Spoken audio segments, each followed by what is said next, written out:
What up, my people? I know it's been a minute. But I'm back. And I'm back on a very special weekend, celebrating 39 years in the Frat Kappa Alpha Psi Fraternity Incorporated, Gamma Epsilon Chapter, Spring 83, and my Knights of the Renaissance. And I am Mr. DMSR.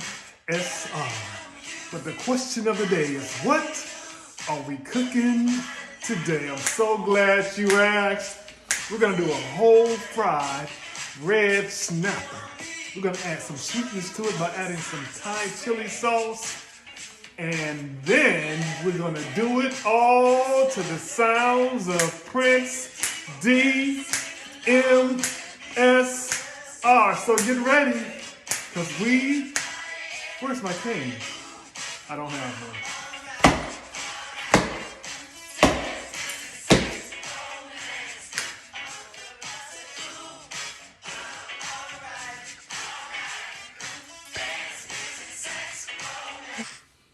All right, folks, we're going to jump right in here. Okay, so we're starting out with 2 whole red snappers.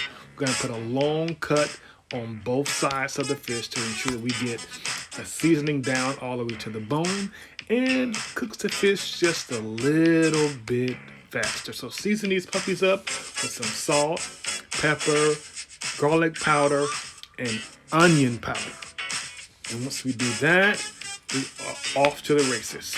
So our next step is to go ahead and make our Thai chili sauce. So we're going to start out with some rice vinegar, of course some water, fish sauce, chili garlic sauce, about a tablespoon of sugar, and some black pepper. Now we're going to let that simmer on low to medium heat for about 10 minutes until it begins to thicken, and then take it off the heat. Okay, so that should be all set and ready to go.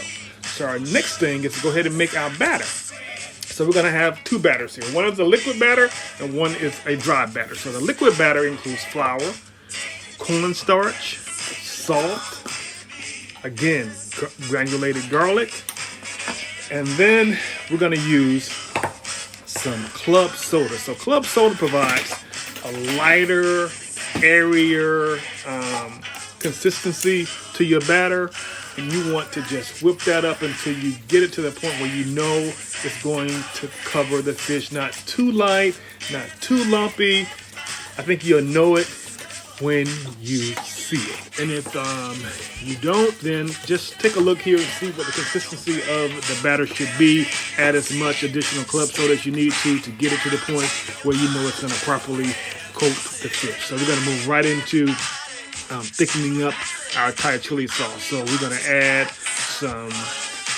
cornstarch and water and let that simmer for about 2 minutes to ensure we get the right thickness that we're looking for in our Thai chili sauce, and we should be all ready to go. So let's get ready to fry, folks. So we have our batter. We're going to go ahead and put our whole fish into this liquid batter, and I put a skewer through the fish to get that curved appeal that you'll see on the plate. But just make sure you get that liquid batter into all the crevices of the fish, and then we're going to move it directly and dredge it into a dry batter again, which is flour, salt, pepper, and garlic powder. From there, right into the grease. Okay, so we're going to place the fish in the grease on its belly, and this is how we ensure that we get the fish to stand up on the plate.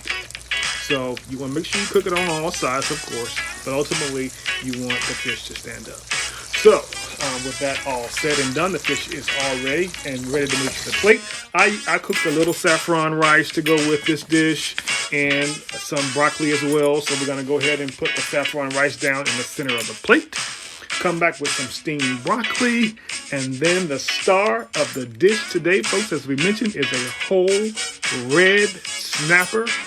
Place that on the plate strategically, and then we're going to add that freshly made Thai chili sauce directly over the top.